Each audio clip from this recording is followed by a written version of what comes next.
پێشەنگ TV پێکەوە بۆ گۆڕانکاری، پێکەوە بۆ ئازادی و یەکسانی. کەسێ بەتەمایە چاکسازی لەم دەسەڵاتەیە بکەم، بەس خەوە بینێ. نەریتێکی شۆڕژێرانە، نەریتێک کە لە خوارەوە خەلیکە بنیاتی کۆمەلگایە. یەک هەر دەسەڵات ناتوانێت جا بە کێشەی ژنانباتەوە بەڕەت حتا بەڕێوەبەراتەکانی خۆشیان کەوتونەتە ژێر پرسیارەوانی. بۆ بیستنی بۆچوون و تێڕوانینی جیاواز و دژەباو، بۆ خستنە ڕۆی دنگی مرۆیی و یەکسانی خوازی، دەسەڵاتە بۆ ئەم سیستەمەکە 83 خوێندکار لێک بۆدا بخوێنێت. ئەم ناوانە دروستە بۆیان تەنها ناوی حکوومەت دروست نییە بۆیان. چەک و پارەیان لەسەنیتەوە معناژی نامێنە ئیتر. چارەسەری بنەڕەتی بۆ کێشەی خەڵکی کوردستان و لەعنانی ئەم دەسەڵاتەیە. هێنانە پێشەوەی دنگی ناڕزایەتیە جەماوەریەکان و بڵندگۆیەک بۆ هەڵسوڕاوانی، هێناوە بەهۆی خۆپشاندانەکانەوە بۆ بەهۆی خۆڕاگری خەڵک و ئیرادەی خەڵکەوە بۆ کەوە دەسێنراوە. بێکارانە بە ئەودەسێکی کەم ئیشەکەن و ماڭانە موچەکانیان پێنادن. وازات خەڵک تونتر ئەبێ. ئەگەر مەترسیەک هەبێ لەسەر هەرێمدا یەکێتی و پارتی و خود یەکێتی و پارتی مەترسی وڵاتەکانی مەنتیقەشیان بۆ سەر هەرێم زیاد کردووە. خستنەڕووی واقعیەتی دەسەڵات و ئۆپۆزیسیۆنی ساختە و پەردە هەڵماڵین لەسەر نیازیان، خۆشحاڵی هەبێ بەوەی کە هیچ ریفۆرم و چاکسازیەک و بەقازاجی خەڵک لەلایەن ئەمانەوە بکرێت. مێژوویەک و کارنامەیەکی قوڵیان هەیە لەسەر ملهوڕی، لەسەر چەکڕاکێشان، لەسەر تعداکردن لەسەر خەڵک. ئەمانە دژمنی خەڵکی کوردستان بوونە، لە پشتیان لە خەڵکی کوردستان کردووە. دێماسیەکی پەرشە بەسەر چینی کتێکاد و بەشە زۆرەکانی چینی کتێکار و هەموو کۆمەلگایە پەرزیان کردووە. بۆ تاو توێکردنی ئەو بابەتانەی کەمتر لە میدیاکانەوە دەبیسترێن، بەشێکی زۆری لە حیزبات چەپ و کۆمۆنیستەکانی دنیا و هەروەها بەشێک لە هەڵبژاردنەکانی ئەوروپا ناڕەزایەتیان دەربڕی. مینەکانی تاوانی دروست کردووە تاوان ئەنجاما دەسەڵاتی چەکداری میلیشیای حزابی میلیشیای لە کوردستان. خەڵک لەلایەک و قەویترە، سازمانی پەیاکردە، ڕادیکاڵترە. بۆ نیشاندانی ڕێگەی ڕزگاری خەڵکی، پێشەنگ TV هەموو ڕۆژانێکی چوارشەممان کاتژمێر 9 شەو بە کاتی کوردستان ڕاستەوخۆ پەخشی بەرنامەکانی دەکات. شەرمەزار نابێ ئەو هەموو جەنەراڵە مقابایە لە ناو شارەکەی خۆیان بینێ بە ئەنواع و ئەشکال چەکی ئەسلحەی قورسەوە طەبیعیە بەلایە. یەکەمین جارە لە کوردستان کرێکاران خۆیان دەستبەرن بۆ مەراسیم و چالاکی یەکیایە. شۆڕش تەنها ڕێگەیە، هەڵسانی خەڵک ڕاپەڕین و خۆشانی جەماوی تەنها ڕێگەیە کە ئەڵتەرنەتیڤێک دابینکە. لە فەیسبوک، یوتیوب، ئینستاگرام، تویتەر و تیکتۆک فۆلۆمان بکەن. بەرنامە و گرتە ڤیدیۆیەکان ببینن. پێشەنگ TV پێکەوە بۆ گۆڕانکاری، پێکەوە بۆ ئازادی و یەکسانی.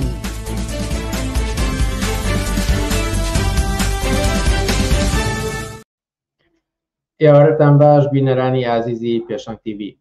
من بنار مستەفا جارێکتر هاتمۆلاتان بۆ پێشکەشکردنی پەخشی ڕاستەوخۆی بەرنامەکانی پێشەنگ TV. ئازیزان، بەرنامەکانی ئەمڕۆمان 2 تەمووزی 2025 لاسێتەوە پێک هاتووە. سەرەتا سەبارەت بە پرسی موچە و ناڕەزایەتیە جەماوەریەکان لە بەرامبەریداوە ئەو حەملەی دەستگیرکردنی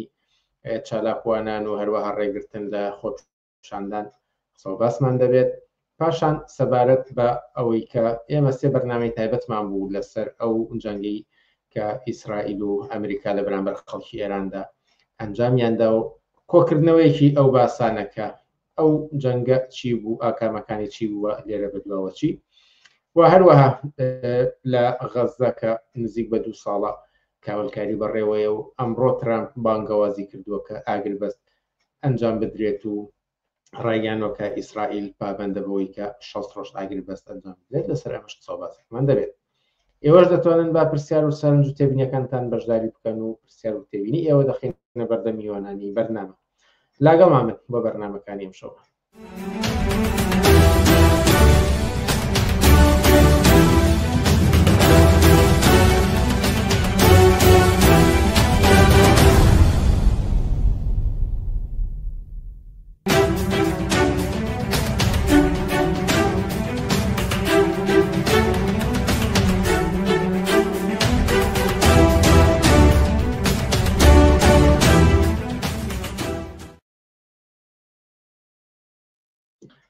بەڵێ بینەرانیازی سەرۆک ئاماژەم پێدا یەکەم تەوەری ئەمڕۆمان تایبەتە بە تاوتۆکردن لەسەر پرسی موچە ناڕەزایەتیەکان لە بەرامبەریداوە هەندێک ڕوودا و کە لە ماوەی ڕابردوودا ڕوویدا. ئەم بابەتەش تاوتو دەکەین لەگەڵ بەهادینی حاجی بەکر تارتاش ناسرا و بە ڕێبوار عارف ڕێخەری بەشی کوردستانی کۆنگرەی ئازادی و گۆڕانکاری. ڕێبوار عارف ئێوارەت باش و سپاسکا لەگەڵمانیت. سپاس بنەجیان، سلااو ڕێزم هەیە بۆ هەموو هاوکارانی بەرنامەکەتان. لە ئاخر هەواڵی ئەمڕۆوە دەست پێ بکەین ئەوەیە کە حکوومەتی هەرێم ڕایگەیاندووە چیتر شاندی هەرێم نانێرێت بۆ بەغدا و چاوەڕێیەکە سوودانی سەرۆکوەزیرانی عێراق بڕیارێک بدات. جارێ ئەم هەڵوێستە و دوم دوایین هەواڵانەی ئەمڕۆ چۆن هەڵەسەنگێنن دواتر پرسیار. بەڵێ لە ڕاستیە ئەم هەڵوێستەی ئەمڕۆی حکوومەتی هەرێم لە درێژکراوەی تقریبان 3 ڕۆژ هەوڵ و دیدار و پەیوەندیەکانیان بۆ لەگەڵ ناوەندی عێراقا لەگەڵ پەرلەمانە لەگەڵ لایەنە بەرپرسەکانە لە ئاستی پەرلەمان و لە ئاستی وەزیر و لە ئاسی سەرۆکوەزیرانیشە بە هەمان شێوە ئەوەی کە دوایین شتێ بوو لەمڕۆوە لە ئاستی هەرێمی کوردستانە ئەو کۆبوونەوەیەکی نێوخۆییان هەبوو لە کۆبوونەوەکە ئەویان ڕاگەیان کە ئێمە چاوەڕوانی وەڵامەکانی حکوومەتی مەرکەزین لە کاتێکە حکوومەتی مەرکەزی پێشووتر داخوازی هەبوو لیان و ئەوان چاوەڕوانی وەڵامەکانی حکوومەتی هەرێمن. ئێستا یعنی هەردوو لە چاوەڕوانن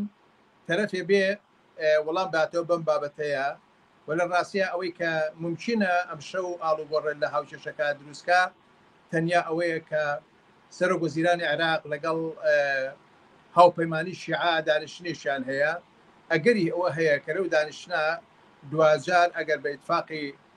بە ڕێکەوتنە بگەن ئەو ڕێکەوتنە ڕاستەخۆ دەبێتە هەوێنی ئەوەی کە هەر ئەم شەو ئەو ڕێکەوتنەی لە نێو حکوومەتی هەرێم و لە نێو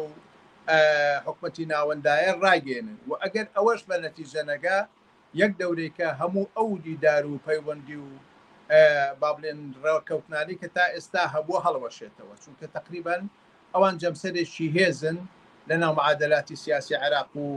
با بڵێن دەسەڵاتدارێتیە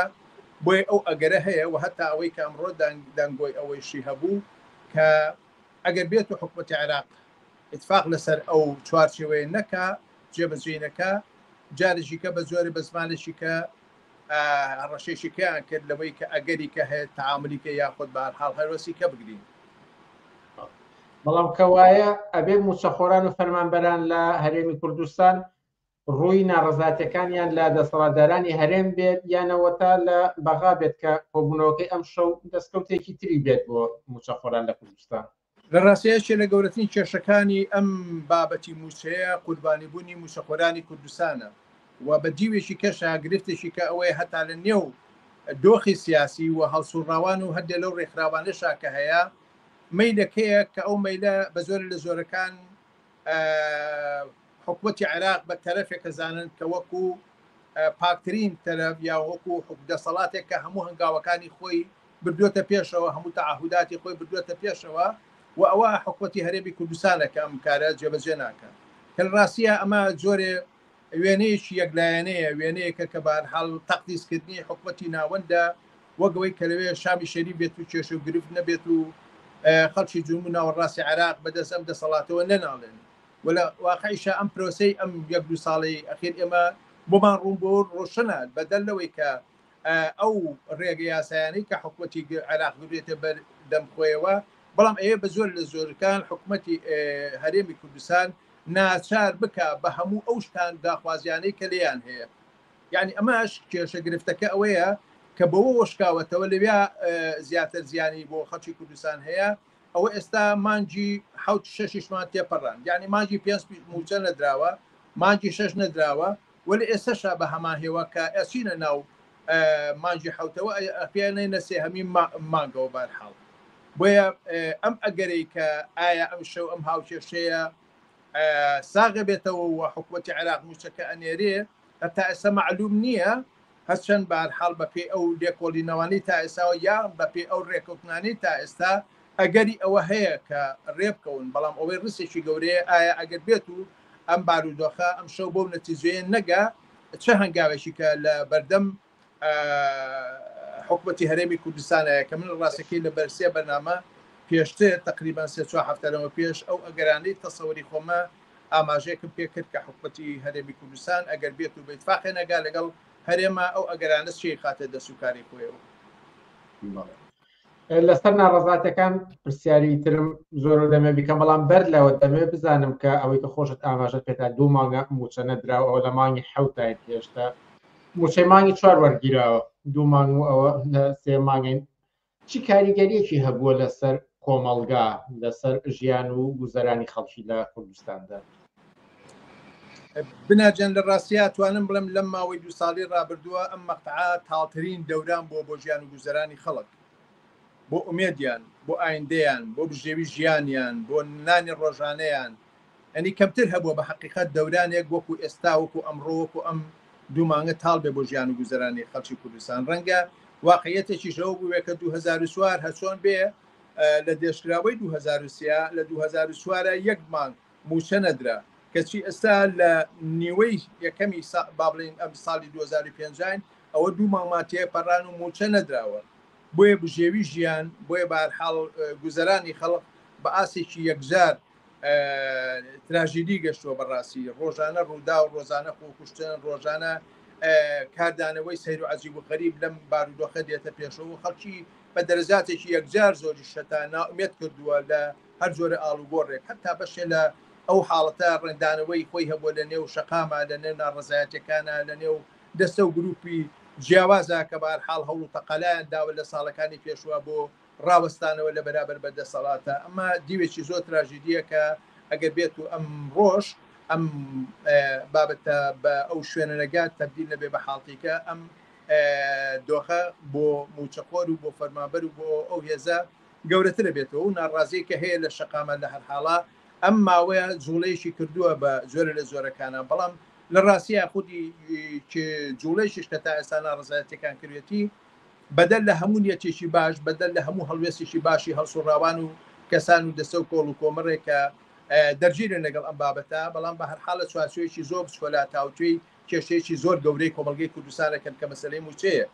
ئێمە بە دوای تێپەڕبوونی ئەو 2 ساڵی ڕابردووە بە هەرحاڵ کۆمەڵێ بابەتی زۆر گرنگ لە شەقام مایەوە، هی ئەوە بووە تا ئێستا چەندی جا بەرزکراوە کە تاوتوێ بکرێتەوە لاوازیەکانی خۆمان، لاوازیەکانی شەقام، شێوازی هاتنە مەیدان، شێوازی ڕێگە و ڕەوشتێکە بە خەباتی خۆمانی ترێژە پێدەدەین. پێویستی بە ئەپدەیتکردنەوە هەیە بۆ ئەوەی کە بتوانین شەقامێکی یەکدەست، یەک هەڵوێست و مستەجیم و بەهێز دروستکەین. شەقامێکە نەتوانێت بەهەرحاڵ بە گرتنی شوار هەڵسۆڕاوە و شەقامێکە نەتوانێت بە هەڕەشەیەک و شەقامێکە نەتوانێت بە هەرحاڵ بە سیاست و تاکتیکەکانی دەسەڵات پەرتەوازە بکرێتەوە. کێمە ئەم بابەتانەمان بەڕاستی لەم 2-3 حاڵەتی پێشوار بینیەوە. هەڵبەتە هەرچەنە بەشێکی ئەم بابەتەش پەیوەندی بە جۆری ئیشکردنی ئەو ڕێکخرا و هەڵسوڕاوانەوە هەیە کە لەم دەورا بەهەرحاڵ هاتوونەتە پێشەوە. بەداخەوە بەهەرحاڵ کارەکانیان زۆرێتی هەڵکێش کردووە لەگەڵ ئەحزابی سیاسی ئۆپۆزیسیۆنە کە ئەمەش بۆ خۆی بەهانەیەک بۆ بەدەستی دەسەڵاتەوە کە بە زۆرەکان ئەو نووشی حملە و هێرش پێکردن و دەستگیری و با بڵێن چاوترسانەی شەقامی زیاتر کردوێتەوە. نمونەی ئەخیری چەند ڕۆژدەمە پێشبوو کە حتممە خۆتان ئاگادارن لە سلێمانی بە قۆناغێکی زۆر جیاوازە تێپەڕیانی من ئەو ڕۆژانە لێرە بووم و حەبەی شوباتیش لێرە بووم کە هەردووشیان یەکشی هاوبەشیان هەبوو، ئەویش میلیتاریزەکردنی شەقام بوو لە ڕاستیە لە ئاسێکی لە ماوەیەکی زۆر خێراتوانیان زیاد لە 35 کەس بەهەرحاڵ دەستگیرکردن و ژمارەی زۆریان عەزیەتکەن و ئەشکەنجیان بکەن و بە زۆر تەعاملیان لێکەن کە لە ڕاستی بۆ کۆنگرێ هەڵبەت کۆنگرێ ئازادی و گۆڕانکاری لەم بارەوە بەیاننامەی دەرکرد. بەڵام بڕیار بۆ هەفتەی ڕابردوو خۆپیشاندان ئەنجام درێ ڕێگەی لێگیرە دیارە هۆکارەکەی بۆ ئەوە بوو کە هەوڵی گەرەشێنی درابوو، دواتر کۆمەڵێک زۆر لە چالاکوانان دەستگیر کرابوون و لە دواترش بەپێی بەیاننامەی کۆنگرەی ئازادی و گۆڕانکاری چەند هەڵسوڕاوێکی تریش دەستگیرکرابوون. ئەمانە چین بۆچی ئەم حملێ بەرامبەر بە هەڵسوڕاوان؟ لە ڕاستیە بابەتی حملەکە پێشوەخە تقریبان پێشبینی کراو بوو بە دەلیلی ئەوەی کە لە ئەم هەفتەی ڕابردووە ئەتوانین بڵێن 2-3 حاڵەت هاتە پێشەوە. حاڵەتانە بەهانە و پاساو بوو بۆ ئەوەی کە دەستەڵات لەژێر تایتلی مەکانی ئۆپۆزیسیۆنە و پلانێکە ئۆپۆزیسیۆن هەیەە حملێ بکە بە هەڵسوڕاوان و ڕایگەیان ئەوەی کە بەدەستەوەی موامەرەیەکە لەلایەن هەندێک لەو حیزبە سیاسیانەوە کە لە ڕاستیا خودی گاڵتەجاڕیەکە ئەوە بوو کە ژمارەیەکی زۆر لە هەڵسوڕاوانیان لە شەقامە دەرگیر کرد و ژمارە لەو کەسانەشیان کە سەر بە ئەحزابی سیاسی بوو وەکو میوانداریان کردن بەڵام ئەوەی کەمایەوە لە زیندانانە هەڵسوڕاوەکان بوو ئەو ژنانی چێکۆشەر و جەسوور بوو لە نێو زیندانەکانمانەوە پاساوەکە زیاترەوە بوو کە با بڵێن ئەو هەڵسوڕاوانە دیداری حیزبە سیاسەکانیان کەروانەی ئۆپۆزیسیۆن و لەگەڵ ئەوانە بە ئیتفاقاتێک گەشتن ئەو اتفاقا بوو بە بەهانەیەک بەدەستی دەسەڵاتەوە کارحاڵ ئەوەی کە جێرە شێوێنی و کێشەیەکی گەورە بەدەستەوە ئیمکانی هەیە یەکێ لەو لایەنانە بارحاڵ دۆخەکە بخوازێتەوە بۆ ئاماجەکە خۆی هێتی کە لە حقیقەتا مەسەلەکە زیاتر ئەوەیە لە پشتی وێنەکەوە اتفاقاتی لە بینی یەکێتی و پارتیا هەیە ئەمە ئەسڵی مۆزوعەکەیە ئێستا پرۆسەی ڕێکەوتنەکانی نێوان یەکێتی و پارتی یەکێ لەو شتانەی کە زۆر فۆکسی لەسەر کراوە نەهێشتنی ئەو بارودۆخەیە لە نێوان با بڵین هەولێر و سلێمانیە سلێمانی وەکو مەجال و مرکزێکی ڕێکە پێدرا و مۆڵەت پێدا و تەماشاکرێت و هەولێریشنا ئێستا اتفاقاتی ڕێکەوتنی ئەم لایەنانە ئەوەیە کە هەردووشیان یەک لێک تونند و تیشتر بن سەبارە بە هاتن مەیدانی خەڵک بۆی ئەم یەک دوو حاڵەتە یەشێتی نیشتیمانی لەم سنوورە لە خۆی پیشاندا ئەوەی کە بتوانێت دەیکا بۆ سەرکوتی شەقام بۆی بە معنایەکەش بارحاڵ شەقام و ناڕزایەتەکان و ڕێکخراوەکانیش پێویستیان بە چەلەنجێک و پێویستیان بە چێنچێکی بارودۆخەکە و پێویستیان بۆ هەیە تاکتیک و شێوازی کە بگرنە بەسکە تا بتوانن لەلایەکەوە باڵانسەکە ڕاگرن لەلایەکەوە ئەوەی کە دەبێتە هۆی باعیسیەوەی کە بارحاڵ ئەو ناڕزایەتی پاشەکشێ پێکرێ شێوازی کەی ناڕزایەتیمان زۆرە کە ئەتوانێت کاریگەری گەورەی هەبێت و ئەشتوانێ هاوچێشەکان بگۆڕێت بارحاڵ ئێمە ڕەنگە لە تولی دو ساڵی ڕابردووە لە هەندێک لە شارەکانی کوردستان هەندێک جوڵانەوە دەستی بۆ براوە کە گەورەترین هاوچێشەی دروست کرد یەکێ لەو شتانەی کە لە پێنجێنە هەبوو لە ڕاستیە 2 ساڵم و پێشوەختێکە ئەوان دەستیان بر بۆ داخستنی ناوسە سنوورەکان یعنی بە 3 ڕۆژتوانی نزیکی بە 7 میلیارد دلار زەرەر لە هاتوچۆکردن و بازرگانی نێوان کوردستان و ئێران بدە ئەمە یەکێکە لەو حەڵقە و لەو ڕۆژتانەی کە مەسیر و ئایندەی ناڕزایەتەکانی کوردستان دەبێ ڕۆشنتر بەرەو ئەو شوێنە کاریگەر و منفەزانە بڕوا کە ئەتوانێت لەباری سیاسی اقتصادی ئیجتیماعی و کاریگەریەکی فراوانتری هەبێت ئەوەی کە چەند جار باسکراوە کفری بە هەما شێوە ئەتوانێت یەکیشکە لەو ئامڕازانە هەبێت یعنی ئێمە تەنیا ئامڕازی خۆپیشاندانمان نییە ئەمە ئامڕازی خۆپیشاندان لەنا ئاپورەی هەموو نوعەکانێکی ناڕزایەتیە یەکێک لەو شتانەی کە ئێمە لە 2 ماڵەوە پێش لەماگرتنی ئەو ماگرتوان ئەو جەمع هاوڕیانەی کە لە ناخواردنمانیان گرتە بوو بینیمان لە سلێمانی هەنگاوێکی سەرەتایی لە یەک ڕۆژانەداوە توانی بەشە لە هەندێک مەحەلاتی شار هینکە دابخات و بارحا خەڵک بۆ ماگرتنەوە پەیوەست بن بۆیە بە بڕوای من یەکێ لەو شتانەی کە ئێستا پێویستە هەم لە نێو بازنەی هەڵسوڕاوانە هەم لە نێو ڕێکخراوەکانە بارحاڵ تاوتوی ئەم بابەتە بە وردی بکرێ و سەرنجام بیستوانن تەنانەت بە پلاتفۆرمێکی هاوبەشیشگەن بۆی مەقاومەت و بۆی ڕاوەسانەوەیکی بەهێزە بەرابر بەدەسەڵات بکەن چونکە ئەوان لە هەموو ڕێگەیەک هەوڵی خۆیان داوە لە سەرکوتگرتن لە دەستگرتن لە فشارهێنان لە پلان ڕشتن لە هەرحاڵا لە چاوتەساندنی خەڵک ئەبێ ئێمەش لە نێو خۆمانە ئەم باسنەیە فراوانترکەینەوە بەو شێ و ئەمڕاز و ڕێگە و ڕەوشتەی کە بارحا بتوانێ باڵانسیێنێ و جەنجی ئەمە و دەسەڵات ڕابگرێت لەسەر پرسی چیکردن کۆمەڵە پرسیار و تێبینی هاتووە دەمێ ئاڕاستی ئێوەی بکەین بەر لەوەی خۆم دو پرسیارم بکەم ئەگەر چی بەشێک لە قسەکانی ئێوەدا هاو بەڵام بە گرنگی دەزانم ئەم پرسیارانی بینەران ئاراستەی ئێوە بکەم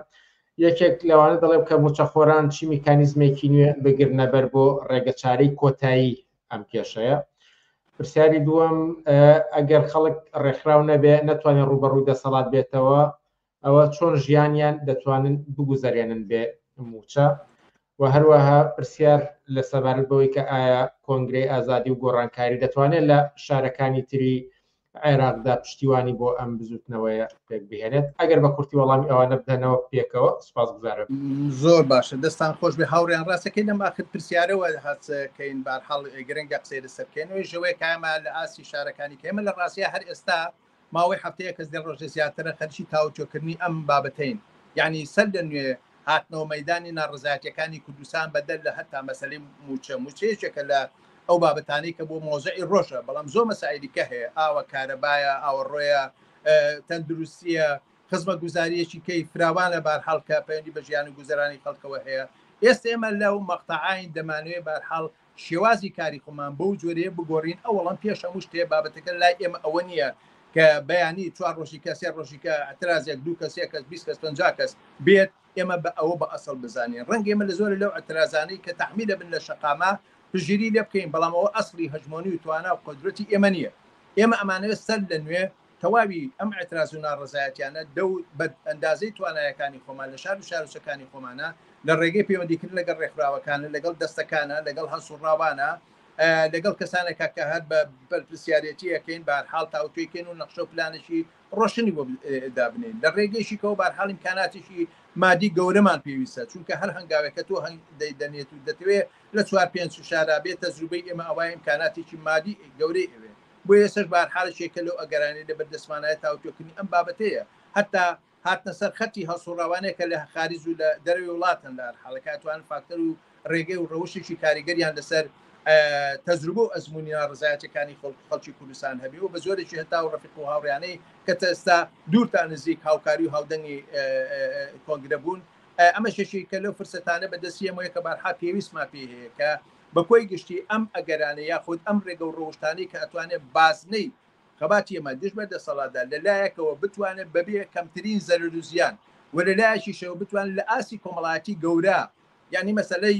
عربات بۆ نمونە ناڕزایەتەکانی عربات نمونێشی زۆر بەرجەستە بوو ئێمە لە ماوەی 48 ساعتە هاتی وتمانە و کارە بکەین لە کاتێکە پێشوەخت کارێکی ئۆتۆمان بۆ نەکردبوو لە ئاسی کۆمەلگا کارمان بۆ نەکردو لە ئاسی بنوڕاگەشتیا کارمان بۆ نەکردبوو لە ئاسی ڕێکخراو منازەمەکانە کاری بۆ نەکرابوو لە ڕاستیە ئێمە نامانێت بۆ هەڵان نابچینەوە ئێمانە ئەو هەڵانە ئەو ڕێگە ڕۆشتانەی کە دەکرێت بە هەندیان وەرگرین بارحاڵ لە ناو ئەو نەخشە و پلانانەی خۆمانە دەوریانە بیچێ ڕەفەکان باسی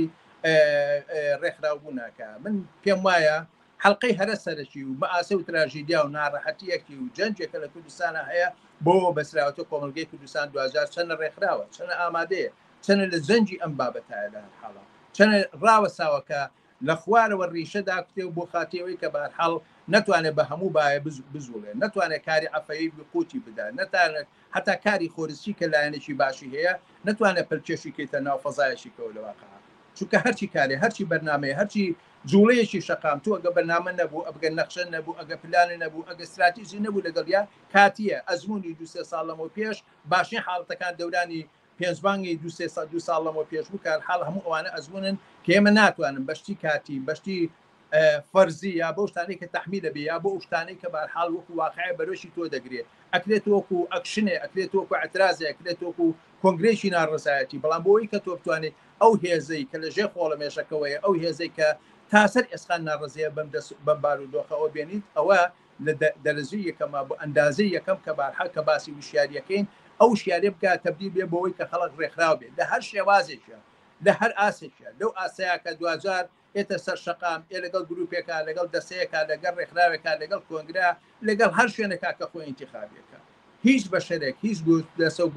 کۆڕ و کۆمەڵێ ناتوانێت بەبێ ڕێکخراوبوون ئەم بارودۆخە تەجاوزکە من چەندی جانمونەی تیپی تۆپی پەم هێناوەتەوە لە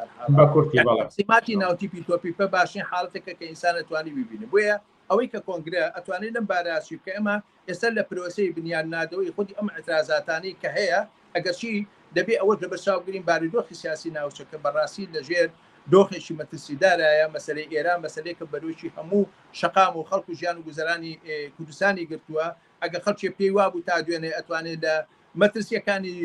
بابڵێم جەنجی ئێران و عێراق بە هەر عقلێتێکەوە ڕزگاری بێ ئەم دوو شەوەی ڕابردوێمە بینیمان بارحاڵ لە سلێمانی لە کەرکوود لە ناوچەکانی کە خەڵک دوڵە خۆرپە و نیگەرانەکانی گەشتوتەوەی کە بە هەرحاڵ ئەم مەسەلەیە ڕەنگە هەر ساعتە بتەقێتەوە تەقینەوەی تیاهبێ و ئەوان پێچێشی نێو جەنگەکە بکرێن تاوەی کە بارحاڵ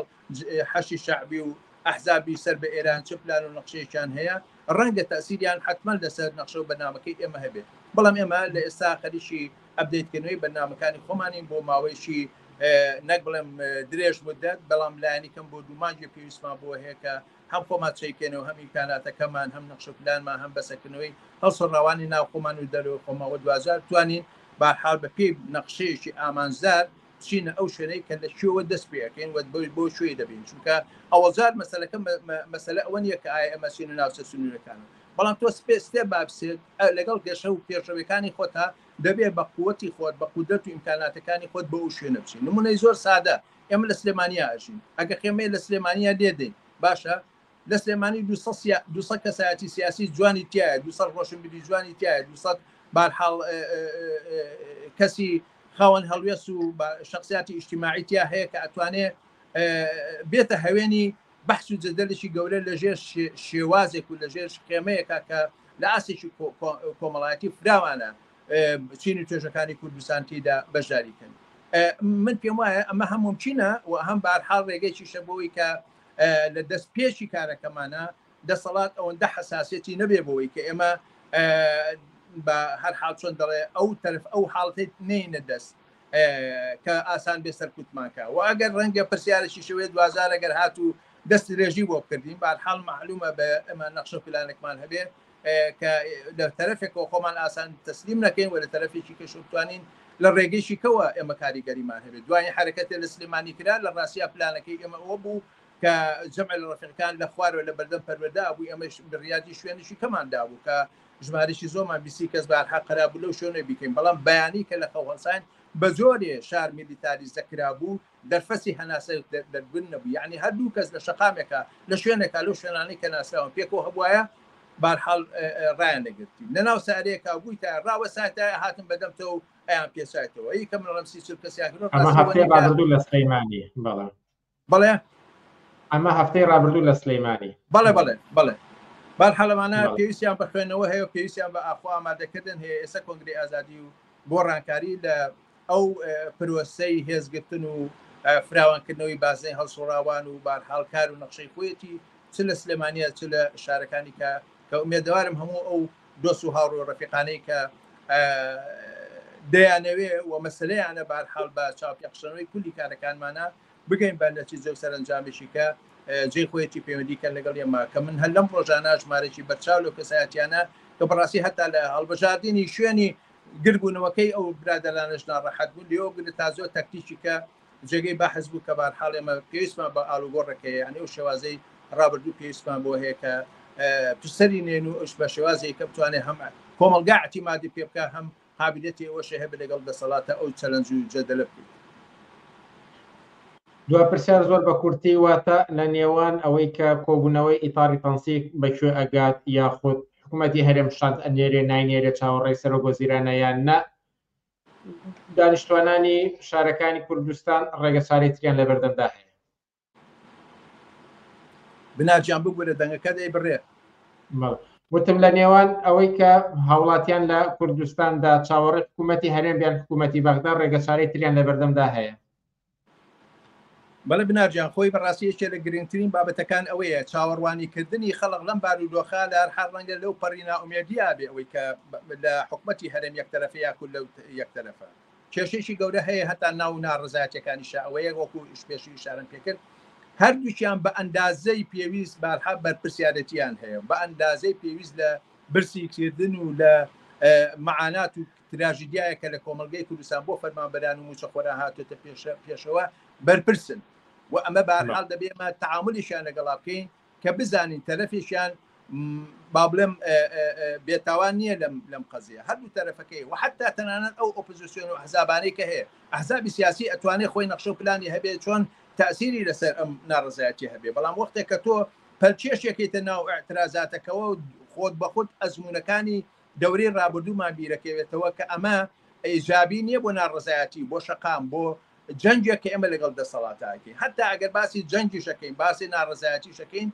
پێویستمان بۆەوە هەیە لەو دیدگایەوە تەماشای ئەم ناڕزایەتی بکەین تۆ تەنیا نەقابێشی کرێکاری نی بڵێ من موچەکەم زیاکەم جەنگ یعنی لەگەڵ نەعەدالەتیە یعنی ڕاوەسانە و ناڕزایەتی دشت بە ستەم بە نابەرابەری بە گرتن مافکردن بە سەرکوتکردن بە ئازار و ئەشکەنجە کۆی ئەمانە دەبێت بێتە ئەو وشیاریە و بێتە ئەو ڕێگەی کە تۆ پێویستی بە ئامراز و ڕێکخراوێکەیە ئامرازێکی سیاسی لە ئاستا و ڕاستای ئەو حرەکەتە جەماوەری لە کۆمەلگەی کوردستانە هەیە ئەمەش من پێم وایە وەک پرسیاری ئەو ڕەفیقەمان مەسەلەی ڕێکخراوبوونەکە دەورێکی کارا و گرنگی تیابینە بەڵام بەشێ لە قەزیەکە ئەوەیە ئەم مەسیرە کە لە بینی حکومەتی هەرێم و حکومەتی مرکزیایە ئەو ئەگەرە هەیە بە بڕای من بەهەرحاڵ هەتا بە دووری نازانم جارێکە ئەو تەشی دەبکەمەوە کە ئەگەرم شەو ڕێنەکەم ممکنە با بڵێن حکومەتی هەرێم دەست برێ بۆ جوڵاندنی شەقام و بە نەڕەزایەتیکردنی خەڵک. پرسیارێکی گەورەیە ئەو کاتە خەڵکی کوردستان چی دەکات؟ چونکە بەهەرحاڵ پژگیریکردنی ڕاستەوخۆ لەوەی کە حکومەتی هەرێمی کوردستان بچێت ناڕزایەتیە دەربڕێ یعنی بەهەرحاڵ ڕاوەسانەیە بەرامبەر بە تاریخی خۆ، چونکە ئەم ستەمگەریەی کە لە چەند ساڵی ڕابردووە بەشێکی ئەم دەسەڵاتە بوو و ئەو امتیازی سیاسی هەیە، ئەو ڕوانگەی سیاسی هەیە، ئەو جەدەلی سیاسی لەگەڵ دەسەڵاتەکە وەک چۆن ئەحزاب و لایەنەکانی هەرێمیش بەهەرحاڵ بەشێ ئەم شێوە ئەم کارەکە. بۆیە ئێمە خەڵکی کوردستان ڕێکخراوەکەی ئێمە ئاکرێ لەو نێوەدا هەڵوێستەیە بگرن دژ بە هەردووشیان و پێشاریکەین لەسەر بەهەرحاڵ ناڕزایەتیەکانی خۆمان. باشە چ دژ بە پەرلەمانی هەرێمی کوردستان و بەو بانگەوازە و دژ بە حکوومەتی عێراق بۆ بەهەرحاڵ هێزێکی سێهەمبی کە پێداگری لەسەر داخوازەکانی خۆمان بکەین و ئەمەی کە ئێستا ئەگەر ئەو بێت و بەیانی 100,000 ئینسان بێنەتیات بە داهاتوێکی نزیک تا دوورە ئەم کارێ بکە ممکنە لە ئاسێکیشە بەهەرحاڵ بێتە هۆی خۆشخەیاڵی خەڵق بۆەوەی کە جارێکە شەیپوری کوردایەتی دەبێتەوە ڕزگارکەری ئەو خەڵکەیە لە کاتێکاش ئەم کوردایەتیە خۆی ئەو مەئاسات و مەعاناتە گەورەتەی دروست کردووەکە ڕێگرە لەبەرەوە. حکومەتی عێراق زۆر ئاسان ئەڵێ کاکە تۆ دارا ئیمکاناتە نەوتی و نانەوتەکان تەسلیم ئێمە بکە، ئەمە ئەسڵیترین مەسەلەیە. حتا ئەو ئەڵێ ئێمە نەوتی بۆ ئەفرۆسین بە 65 دلار، حکومەتی هەرێم ئەڵێ نەخێر ئێمە نامانێ بە 65 بەسی دلاری فرۆشین لەبەرەوە ئێمە حەسانەمان هەیە لەگەڵ هەندێک کۆمپانیا و ڕێکخراوی نێودەوڵەتیە، یعنی دوو بەرابەر بە پارێشی زیاتر بۆ تەفرۆشێت و ڕێو لەگەڵ ئەوانە ناتی ئەو کارەکەی بۆ دیارە پشتی ئەمەنی هێنیە گەورەکەیە کە حکومەتی هەرێمی کوردستان دەزانێت ئەو کاتە یعنی تەسلیم بوونیەکە بەوەی کە لەسەرەوە حکومەتی هەرێم حکومەتی مرکزی هەموو ئاراسەکان دیاری دەکات. حکومەتی هەرێمیش بە قیمەتی برسیکردنی خەڵکو و بە قیمەتی درێژە پێدانی ئەم مەسەلە بابەتی ئەخیرەوەی کە چۆن خەزیێنەی خۆی سەرمایی خۆی ئیمکانات و ڕێگە و ڕۆشتەکەی خۆی پێدەوڵەمەندترەکات. ئەژین ئێستا بەیانی ببوایە لە بەرنامەی تایبەتی ترە قسە و باسییان لەسەر بکەین لەسەر هۆکارەکان و لەسەر ئەم گرفتەی نێوان حکوومەتی هەرێم و حکوومەتی بەغدا و هەموو ئەو بابەتانی پێیوەستن پێوە ئایندەی ئەم پەیوەندیە چۆن دەبێت. بەڵام کاتی بەرنامەکانمان زۆر کەمی ماوە و بەرنامەتمان لە بەردەمدا لێرەدا بەهادینی حاجی بەکردداش ناسرا بە ڕێبوار عارف ڕێکخەری کۆنگرەی ئازادی و گۆڕانکاری لە کوردستان زۆر سپاس لەگەڵمان بووی. قوربانە سپاس بۆ هەموو جێگرانی عەزیزتان. زۆر سپاس. عزیزان وشانێکی کورت و پاشان سەبارەت بە کۆکردنەوەیەک لەسەر ڕووداوەکانی دوو هەفتەی ڕابردوواتە جەنگی 12 ڕۆژە لاگەڵمان بێنەوە.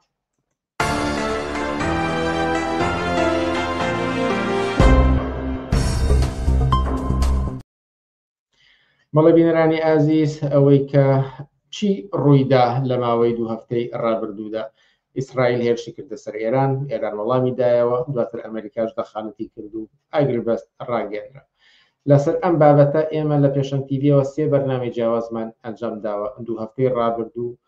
لە چوارشەمانان کاتی ئاسایی بەرنامەکان و هەروەها دوو هەفتە بەر لە ئێستا دووشەمەکەشی بەرنامەیەکی تایبەتمان ئەنجام دا و لە تۆڕ کۆمەڵاتیەکانی پێشەنگ تیڤیدا بەردەست نوترامچنەوە سەری. ئێستاش کاتی ئەوە هەیە جارێکی تر ئەم بابەتە کۆ بکەینەوە لە بەروی 3 بەرنامەی تایبەتمان سەر کردووە کۆیان بکەینەوە و دوایین قسە و باسی لەسەر بکەین لەگەڵ عەبدوڵڵا مەحموود سەرنووسەری بڵاوکراوی بۆ پێشەوە و ئەندای مەکتەبی سیاسی حیزبی کۆمونیستی کرێکاری کوردستان. عەبدوڵڵا مەحموود ئێوارەت باش و سپاس لەگەڵمانیت. ئێوارەی خۆتان و بینەران و بیسەرانی تەلەڤیزیۆنی پێشەنگ تیڤی باش. ئێوەش لە بڵاوکراوی بۆ پێشەوە کە 2 ڕۆژ بەر لە ئێستا دەرچوو بەگوورن دوێنێ دەرچوو وتارێکتان لەم بارەیەوە نووسیوە و سەرنجی گوێگران و بینەرانی ڕادەکێشن بۆ خوێنەوەی ئەو وتارە. بەڵام تاوتوی ئەمە بکەینەوە گەرچی 3 بەرنامەی تایبەتمان لەسەر کرد بۆچی ئەم جەنگە 12 ڕۆژیە ڕوویدا، بۆچی ئیسرائیل و ئەمریکا هێرشیان کردە سەر ئێران. بەڵێ تەمان تاوەندی بە هێرشەکە دەگەڕێتەوە بۆ ڕوویدا تەمان لێکدانەوەی جۆرە زۆر هەیە، بەڵام من هەوڵ دەدەم ئەو لێکدانەوانەی کە پێم وایە دروستە بخەمە ڕوو. دیارە پاساو بۆ دیارە ململانەی نێوان ئێران و ئەمریکا یا ئێران و ئیسرائیل ململانەیەکی درێژی نزیکەی 40 ساڵەیە. لەو کاتەوە جمهوری ئیسلامی هاتۆتە سەرکار مەسلەی وەستانەوە بەڕووی ئەمریکایەوە کە پێڵەن شەیتانی گەورە و شەیتانی بچووکۆک ئیسرائیل یەکێک لەو لایەنانە بووە کە ئەمریکا توانیوێتی وەکو خۆراکێک بەدەستیەوە بگرێ لە کۆمەلگای ئێراندا هەم بۆ سەرکوتی بزوتنەوە ناڕزایەتەکان لە ناوخۆی ئێراندا و هەمیش بۆ نیشاندانی قدرەتێک وەکو جەمسەرێک لە ئاستی دنیادا هەمیشە ئەمەی بووە وەک بۆ ئەمریکا و غەریبش بە هەمان شێوە ململانێ لەگەڵ ئێران هەمیشە کەیسێکی کراوە بووە کە لە 40 ساڵی ڕابردوودا. بەڵام لە ماوەیە 40 ساڵی ڕابردوودا بەرز و نزمی دیارە ڕوویداوە، هەندێک جار گرژیەکان زۆر تون بوونەتەوە، هەندێک جار بەرەو خاوی ڕۆشتن. ئەوەی ئەم جاریان کە ڕوویدا لە بنەڕەتدا تەبەن پاساوەکە چەکی ئەتۆمی پیتاندنی یۆرانیەم بوو، پاسا و بیانوەکە. بەڵام هۆکارە ئەسڵەکەی نەمەسلەی پیتاندنی یۆرانیۆم بوو، نەمەسلەی چەکی ئەتۆمی بوو کە دیارە ئەوانە شەیە. ئەسڵی مەسەلەکە ئەوە بوو کە بۆ ئەمریکا بە تایبەتی بۆ ئەمریکا ئەوە بوو کە هیچی کە ئەو سنوورانەی یا ئەو بەرژەوەندیانەی کە ئەمریکا هەیەی لە ڕۆژهەڵاتی ناوەڕاستدا نەکەوێتە بەردەم زەبری جمهوری ئیسلامی. ئەمە یەکێک لە مهمترین مەسایلی بووە بە زۆرێکیکە بڵێم ڕادەستکردنی جمهوری ئیسلامی لە هەلومەرجەی تازەی دوای جەنگی غەزە و دوای لاوازبوونی پێگەی ئێران و دوای لێدان لە هێزە نیابەتی و پرۆکسیەکانی جمهوری ئیسلامی ئەوەی هێنایە دەرەوە کە لەو چوارچێوەیەداوەی کە خۆیان پێی دەڵێن پێکێنانی ڕۆژهەڵاتێکی نوێ ئەوە بوو کە ئەم هێرشەی کە لە غەزە دەستی پێکرد و ئەو لاوازبوونەی جمهوری ئیسلامی درێژە پێ بدێ لەلایەن ئەمریکا و غەربەوە وەبا بکرێت کە ئەو ببێتە ڕێگەیەک بۆ لاوازکردنی جمهوری ئیسلامی و لەو چوارچێوەیەدا ئێران کە لە چەندەیە ڕابردوودا جەمسەرێکی گەورە بووە وە کێزێکی منتیقەی جەمسەرێک بووە بۆ ڕوبەڕەوەنەوەی جەمسەرهارە گەورەکانی دنیا کە ئەمریکایە. ئەمریکا دەویست جمهوری ئیسلامی دوای ئەوەی کە لاواز ببوو بەو لاوازەی کە پەڕووباڵی کرابوو لی بدا بۆ ئەوەی تەنەزولی بە تەواوەتی پێ بکە و ڕادەستی بەرژەوەندیەکانی خۆی بکە و لەو چوارچێوەیەدا گرنگترینشکیش ئەوە بوو کە لە میحوەری رووسیا و سین دووری بخاتەوە، لە هاوپەیمانەتی درێژمەودای لەگەڵ ئەوان دووری بخاتەوە، چونکە پێکهێنانی ڕۆژهەڵاتێکی نوێ لە ڕوانگەی ئەمریکا و غەربەوە بەبێ ڕادەستکردنی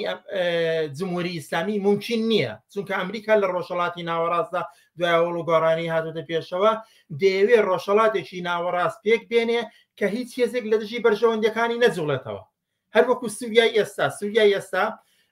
چۆتە ناو چوارچێوەی بەرژەوەندەکانی ئەمریکا و غەربەوە کێشەیەکیان نە لەگەڵ تیرۆریزبوونەکەی ئەحمەد جۆلانی هەیە، نە لەگەڵ نیزامەکەی هەیە، نە لەگەڵ سەرکوتەکەی هەیە، نە لەگەڵ بێمافیەکەی هەیە، لەگەڵ هیچیان نیە لە چوارچێوەی ئەوانە. و ئەگەر جمهوری ئیسلامی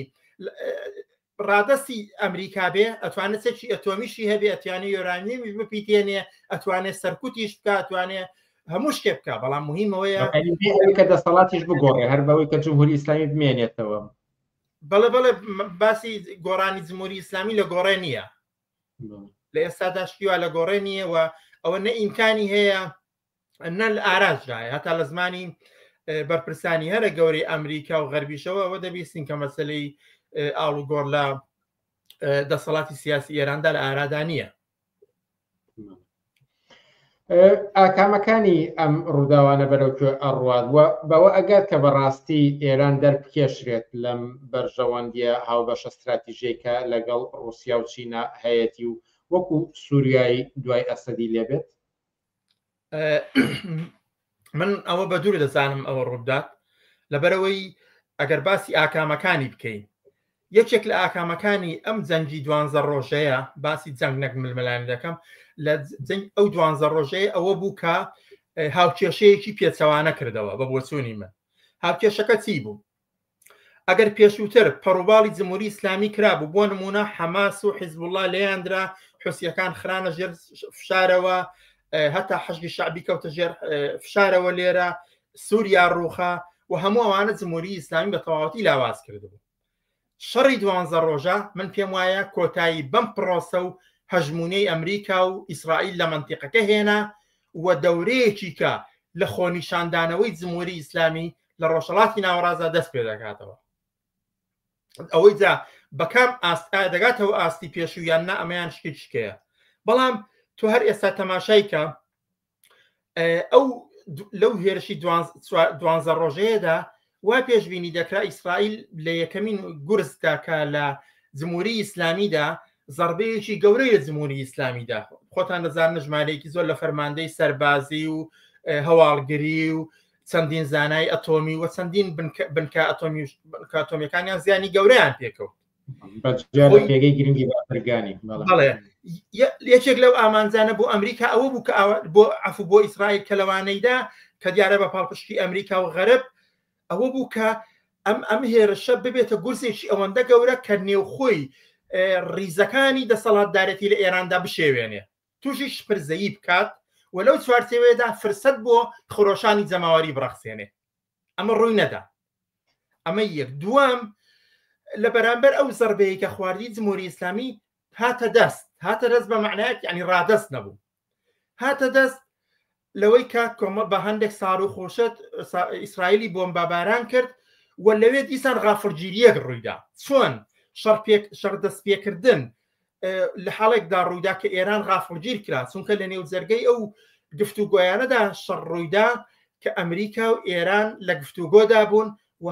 هەردوو لایەن باسییان لەوە دەکرد کە بەرەو پێشسون لە گفتوگۆکاندا هەیە و خۆشببینیان نیشان دەدا.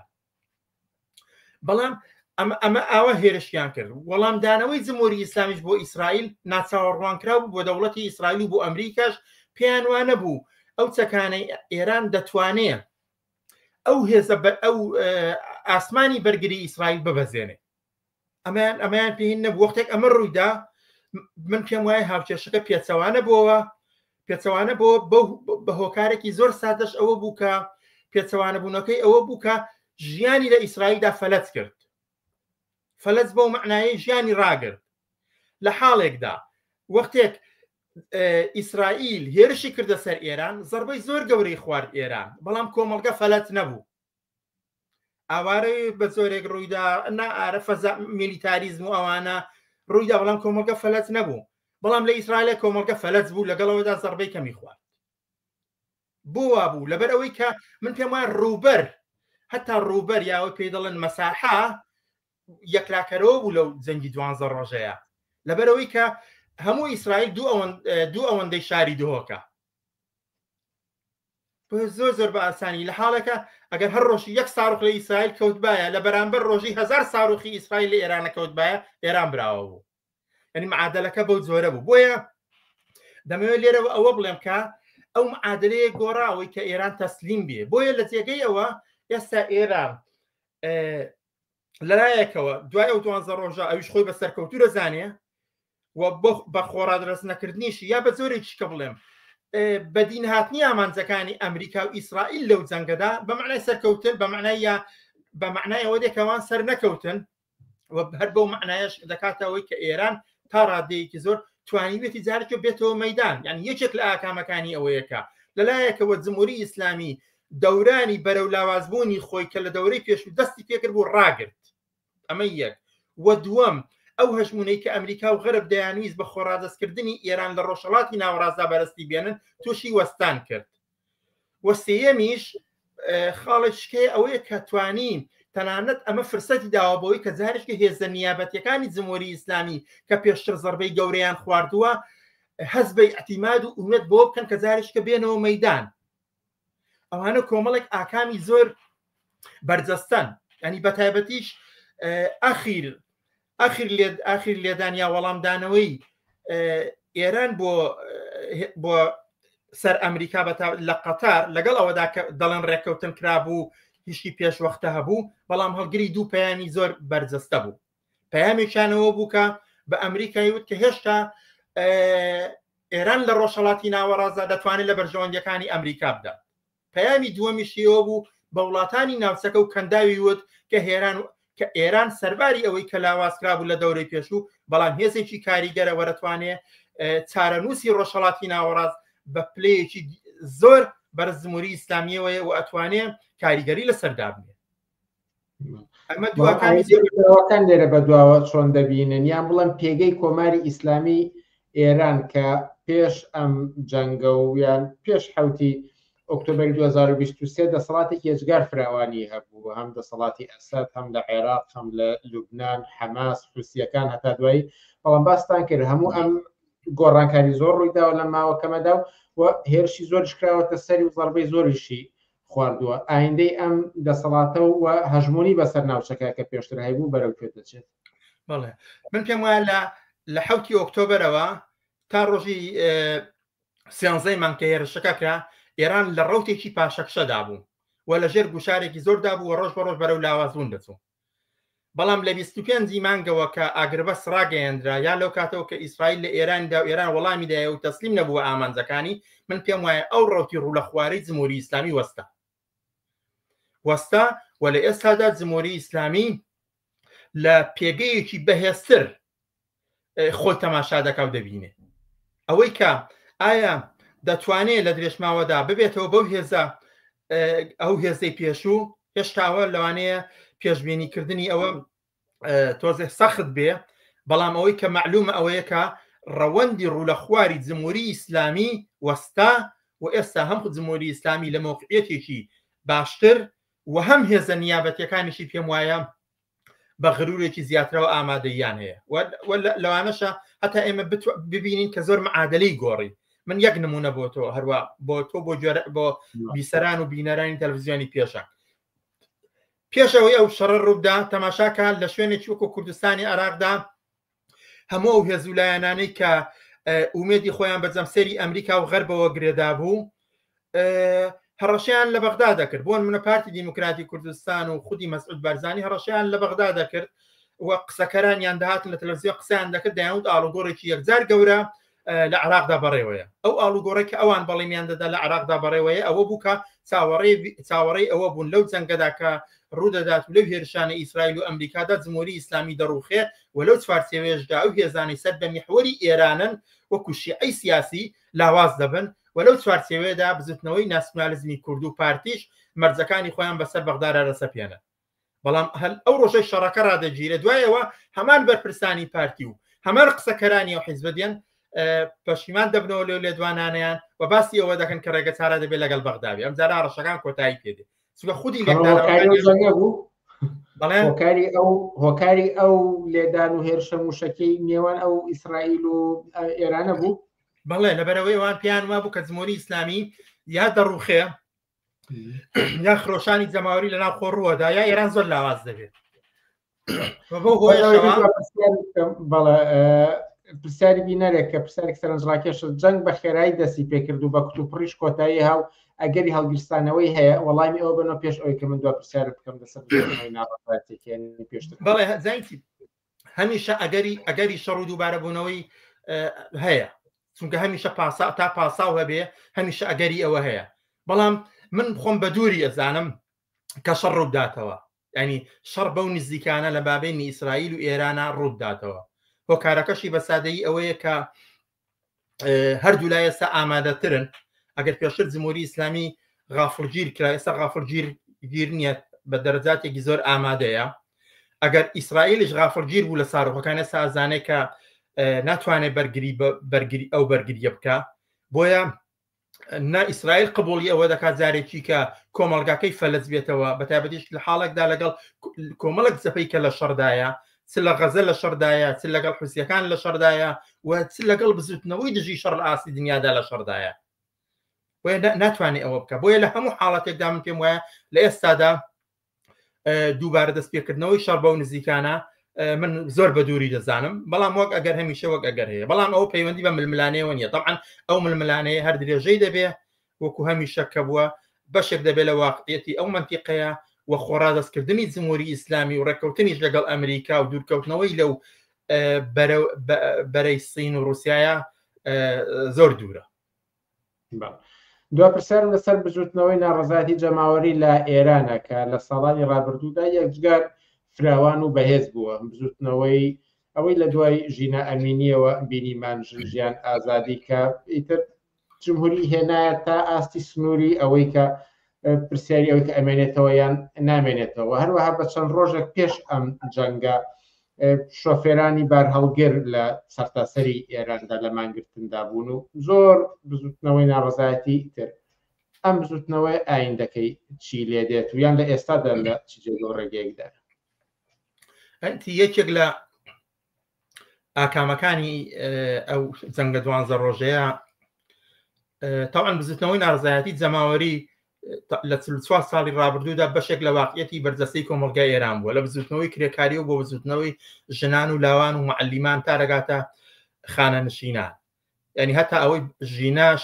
زوڵانەوەی ژنژیان ئازادیش دەرهاویشتەی ئەو بزوتنەوە 40 ساڵەیە بۆ کە لە ئێراندا هەیە. خودی شار دەبێتە پاشەکشە بەم بزوتنەوەیە و خودی ئەو بزوتنەوەی خودی ئەم بزوتنەوەی کە لە ئارادا بوو بەرزپێکردنی شەڕ هەمووی چۆ دواوە لەبەرەوەی لە کاتی جەنگە مانەوەی فیزیکی ئینسان دەبێتە مەسەلا. بۆیە بە پێچەوانەی ئەو لێدوانانەی کە بەشێک لە بۆرژوازی لە ئێراندا باڵەکانی بۆرژوازی لە ئێراندا بوویان و خۆش باوەڕ بوون بەوەی یا ئومێدی خۆیان بەس بۆ بە بۆمبەکانی ئیسرائیل و بە هێرشەکانی ئەمریکا بەڕاستی ئەمە یعنی شتێکی تایبەت بوو بە تایبەتی لە هەلومەرجێکدا کە ئەزمونێکی بە خوێن نووسرا و لە پاڵ دەستیاندا ڕوویدا بوو. ئەزمموی بە خوێن نووسرا و ئەوە بوو عراق بوو.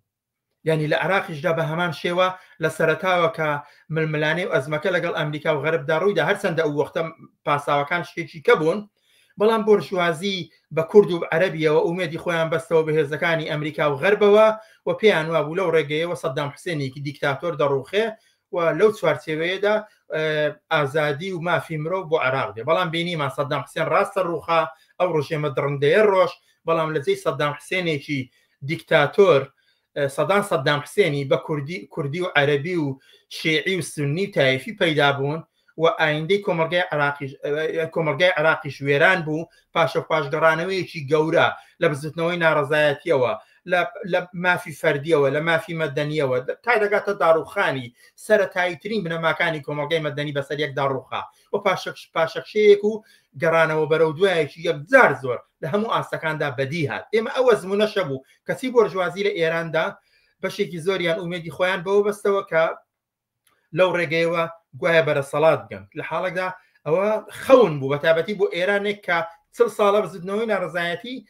لەسەر شقامە بزوتنەوەی کرێکاری لەسەر شقامە بزوتنەوەی ژن لەسەر شقامە هەلومەرزی شۆڕژیارانە بە دەرەجاتێکی زۆر زۆر سەرەتاکانی لە ئێراندا دەرکەوتووە و چەندین جار هاتۆتە مەیدان و پشتی جمهوری ئیسلامی یا پایەکانی جمهوری ئیسلامی لەرزاندووە. کەسی ئەمانە ئومێدی خۆیان بەوە بەس بۆوە کە لەو ڕێگەیەوە جمهوری ئیسلامی لاواز دەبێ ئەوان بەشدادەم لە سڵتەدا یا جمهوری ئیسلامی دەڕوخێت و ئەوان خەونی خۆیان بۆی بگەن بە سەڵات بەدیدێنن. بەڵام هەموو ئەوانە بەباداچوو و گەورەترین من پێم وایە ئەو 12 ڕۆژە بەقەدەر 12 ساڵ زەربەی لە بزوتنەوەی ناڕزایەتی جەماوەری و زەربەی لە بزوتنەوەی پێشوەتخواز ئەمانە داوە و جارێکی کە ئەرچی بزوتنەوەی کرێکاری بزوتنەوەی ناڕزایەتی جەماوەری لە ئێراندا تا ڕادەیەکی زۆر قورس کردووە، چونکە خەڵکی ئێران لەگەڵ ئەوەدا خوازیاری ڕوخانی جمهوری ئیسلامیە بە هەمان ئەندازە ڕوبەرووە لەگەڵ دەسەڵاتێکی درڕندەی وەکو ئیسرائیلیشدا. یا بە زۆرێک کە بڵێم هەتا درڕندەی دەوڵەتی ئێران سەرکردگەری دەوڵەتی ئێران هیچ لە ڕوانگەی خەڵکی ئێرانەوە هیچ ڕەوایەتێک نادا بە منهۆڕی ئەمریکا و هیچ ڕەوایەتێک نادا بە منهۆڕی دەوڵەتی ئیسرائیل بۆ هێرشکردنە سەر خەڵکی ئێران و ئایندەی ئەو کۆمەلگایە. بۆیە بەو معنایە جەنگ توانی بێتە ینی زەربەیەکی گەورەش لە بزوتنەوەی ناڕزایەتی جەماوەری. چکە خۆتان بزان وەختە جەنگ ڕۆدەدا خەڵک ئاوارە دەبێت، وەختە جەنگ ڕۆدەدا برسێتی زیاتر دەبێت، گرانی زیاتر یەخەی خەڵک دەگرێت. هەموو ئەوانە بێزگە لە قوربانیانی کە تۆ تەماشای کە لەو جەنگی ئەو 12 ڕۆژەدا قوربانیانی هەرە سەرێکی خەڵکی مەدەنی بوون لە هەردوو لا. یان تۆ لە ئێرانە تەماشای کە لەوازان 50-60 کەس لە فەرماندەیان و کەسی زاناوشکی ئەتۆمی کوژراون، باقیەکەی کە هەمووی خەڵکی مەدەنیە و لە ئیسرائیلیشدا بە هەمان شێوە کوژراوەکان وابزام 1990 هەر خەڵکی مەدەنیە و ئەوەی وێرانیش بۆ دیسان بەشیارە زۆری شوێنی ژیان و کاری خەڵک بووە. بۆیە بۆ معنایە نابێ هیچ ئومێدێک بۆ بێ کە لەژێر سای شەڕدا هەلومەز باشتر دەبێ یا دەرفەت بۆ بزوتنەوەی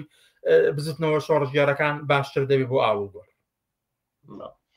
عەبدوڵڵا مەحموود سەرنووسەری بڵاوکراوی بۆ پێشەوە ئەندای مەکتەبی سیاسی حیزبی کۆمستی کرێکاری کوردستان زۆر سپاس لە بەرنامەکانی ئەمشەی پێشەنگ تیڤیدا ئامادەبوون. زۆر سپاس بۆ ئێوەوە بۆ بینەران و بیسەرانی تەلەڤیزیۆنی پێشەنگ و سپاس بۆ تۆش. زۆر سپاس. عزیزان ئەم مەلەفی جەنگی 12 ڕۆژە هەڵبەت لە زۆر جاری پرێینە سەری، بەڵام سێ بەرنامەی تایبەتمان لەسەر کرد و ئەم کۆکردنەوەیش بە جۆرێک ئەم مەلەفە لانی کەم بۆ ساتێک دادەخەین. بەشێکتری بەرنامەکانمان ماوە وچانێکی کورت و دەینەوە لاتەن و لەگەڵما بمێننەوە لەسەر ترامپ و بانگەواز بۆ ئاگربەست لە غەزە.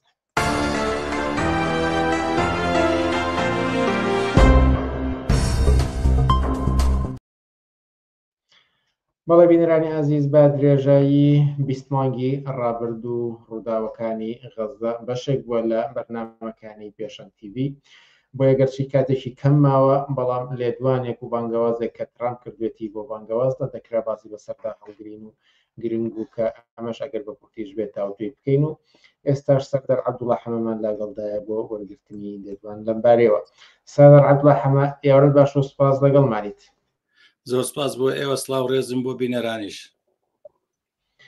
ترامپ بانگەوازی کرد بۆ ئاگربەست لە غەزە و وتی کە ئیسرائیل پابەندە بێت بە ئاگربەستێکی 6 ڕۆژە. پێشتر ترامپ وتبووی کە ئەکرێت نۆبڵی ئاشتی بدرێت بەو. ئایا ئەمە لە پێناو نۆبڵی وەرگرتنی ئاشتیدایە یاخۆت بە واقعی بە شوێن ئەوەیە کە ئیتر لە غەزە ئەم جەنگە کۆتایی بێت بە ئاگربەستێک؟ بەڵێ، من پێم وابێت ترامپ ئەوە یەکەم جاری نییە باسی ئاشتی ئەکات لە غەزە و ئەوێت کە ئەو جەنگە کۆتایی پێبێت بە قازانج و بەرژەوەندی خۆی دیارە. ئەوە مەسەڵەن لێدوانەکانی ترامپ زۆر سیقیان لەسەر نییە، چونکە ئەمڕۆ شتێکەڵ سبێ شتێکی ترڵ، یعنی هەمیشە لە تەناقوزایە شتەکانی، یعنی ناتوانانی پێشببینی بکەیت کە بەهۆی قسەکانی ترامپەوە چی ڕوئەیە لە ئایندا. بەڵام بەهەرحاڵ ئەمڕۆ وەکەوەی کە بزانم لە هەواڵەکانە کە ترامپ وتوێتی ناتانیاهۆ ڕازی بووە بەوەی کە ئاگربەستی 6 ڕۆژە لەگەڵ حەماسا ڕابگەیەنێت، بەڵام بەو شەرتانەی کە ئیسرائیل خۆی ئەیەوێت. بەڵام حەماسیش لەو لاوە کە داوا ئەکات شەڕ ڕابگیرێت بەو شەرتانەی ئەوێت کە خۆی ئەوێت وەکو ئەوەی کە چوونە دەرەوەی ئیسرائیل لە غەزە، وەکو ئەوەی کەوەکو باسیەکە هێزێکی داگیرکەرەوە دەبێت بچێتە دەرەوە تا ئەو نەچێتە دەرەوە، مەسەڵەن ئەوە ڕوونە. بەڵام لە هەمان کاتا حەماسیش ئەوەی دەربڕیوە، ئامادەی خۆی دەربڕیوە کە بۆ ئاگربەست بۆ ماوەی 6 ڕۆژ. ئیتر لەو کاتا چی ڕوئەیە چی ڕوونایەت ئێش ئەوە ماوەتەوە. بەڵام هەر ئەمڕۆ ئیسرائیل بەردومانی غەزەی کردووە، 142 کەسی کوشتووە کە 39 کەسیان ئەو خەڵکانن کە یارمەتی یان هێناوە یا هاوکاری پێشکەش بە خەڵکی غەزە ئەکەن. و یەکێک لەوانە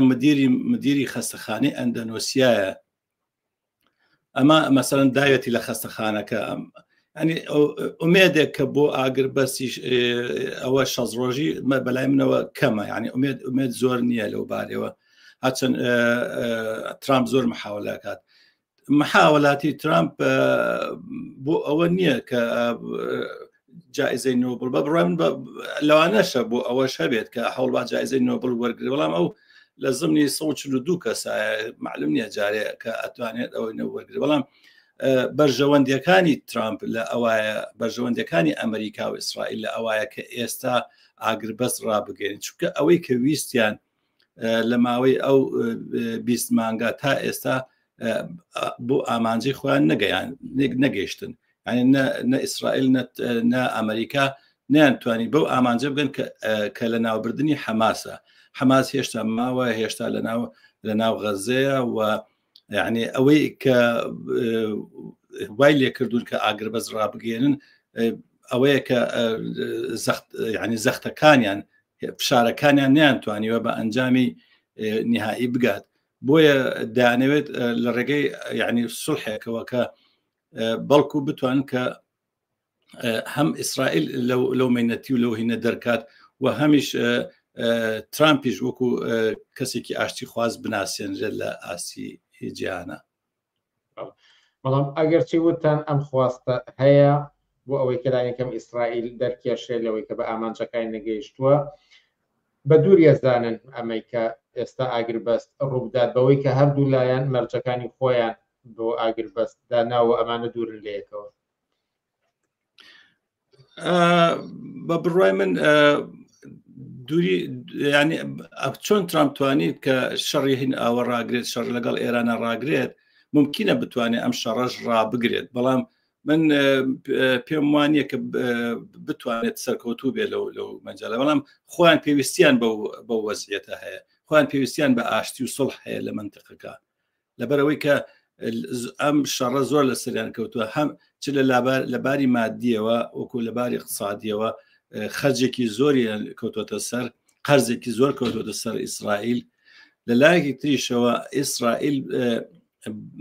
بۆتە یعنی جێگەی شەرم لە ئاسی نێودەوڵەتیە یعنی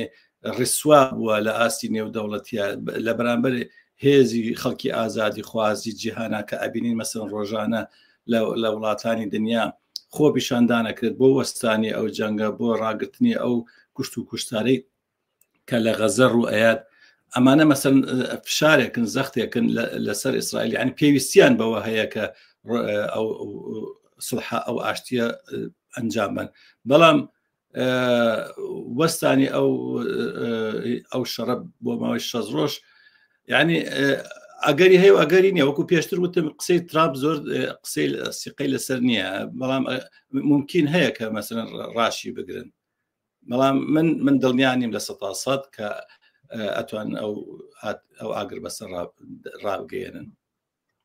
ئەڵبەت ئەمە یەکەم جار نییە کە قسەی ئاگربەست دێتە ئارەوە چەند جارێکیش کراوە لانی کەم دوو جار دێتە خاڵب کە لەمەوەی ئەم 20 مانگەی ڕابردووە ئاگربەست کراوە بەڵام هەم لە کاتی ئاگربەستەکەی هەمدوو لایەن یەکتریان تاوانبەر کردو بەوەی کە لایەنی بەرامبەرتێکی شکانوە و هەروەها دوای ئەوەش زوو خێرا دەستکراوەتەوە بەم ڕەنگە جەنگ دروست نەبێەوەی کە دەستەواژەی جینۆسایدەکە دروستتر بێت کە لە ئاستێنەتەوەیدا بەکاردەهێنرێت هیچ ئەکرێت چاوەڕانی بکرێت کە ئاگربەستی داهاتوو وێڕای ئەو هەوڵانەی کە ئەیرێت ئیتر کۆتایی بەم تراژیدیای بێنێکە تا ئێستا هاتووە وەکو وتم تۆش وتت منیش خۆشتم پێشتر وتم چەندین جار ئاگربەست کراوە بەڵام سەرکەوتون نەبوو بەڵام ئەوەی کە بڵین ئەبێتە جێگەی ئومێد ئەو زەخت و فشارەیە کە هەیە لەسەر ئیسرائیل و لەسەر ئەمریکا لەلایەن کۆمەلگای نێودەوڵەتیەوە حتا لەلایەن ئەو دەوڵەتە هاوپەیمانەکانی خۆیان ئەوروپا و ئەوانە مەسەلەن لەو ڕۆژانە کە سەرۆکی ئیسپانیا ئەوەی کرد ئیدانەی ئیسرائیلی کرد بۆ ئەو کوشت و کوشتاری کە ئیکا لە غەزە یعنی وڵاتانی ئەوروپی وردەدانەدانە لێ ئەکشێنەوە کە ئەمە والیەکە کە ئەمریکا زعیف کات لە منتقەکە ئەگەر هێزی ئەمریکا لە منتقەکە زعیف بۆ ڕادەیە زعیف بێت کە نەتوانێت لە تەقسیماتی جیهانیە لە بەرامبەر رووسیا و چینا لە منتقی شەرقی ئەوسەتا تەوازنێکی باشی هەبێت ئەو کاتە ممکنە ئەو جەنگە ڕابگرن و بە مساومەشەوە لەگەڵ حەماسە و حەماسیش بمێنێتەوە ینی ئەو ئومێدە هەیە بەڵام ئیتر ئەوەسێتە سەر ئەو فشارانی کە لە سەریانە ئەگەر ئاخر کۆمەنجێ بێڵم بۆ خۆت و قسەیەک ما بێ لەم بارەیەوە شتەوە بیکەی ئەمەی کە لە غەزە ڕوویداوە تاوەکو ئێستا یاخود ئەم قسەیە لەسەر ئاگربەست کە ئێستا لە ئارەدایە بەڵێ ئەوەی کە ئەوەی من قسەی من بێ ئەوەیە کە خەڵکی ئازادی خواز خەڵکی ئینسان دۆست ئەبێت لە دژی ئەم ملهوڕیانی ئەمریکا و ئیسرائیل بن لە بەرامبەر ئەو کوشت و کوشتاری کە لە غەزە ئەنجام درراوە ئەنجام ئەدرێت ڕۆژانە مناڵ خەڵکی سیڤیل ئەبێتە قوربانی و ئەمەیە مەسەرەن جەنگەکان ڕائگرێت هەموو جەنگێک ئەوەسێتە سەر ئەوەی کە چەندە هێزی ناڕزایەتی خەڵکی کرێکار و زەحمەتکێش و ئینساندۆست و چەپ و ئازادی خواست زیاتر بێت بەهێزتر بێت ئەمە دەکاتە ئەوەی کە جەنگ و کوشتار و ئەوانش کەمتر بێت یاخود نەمێنێت بۆ پێەیە کە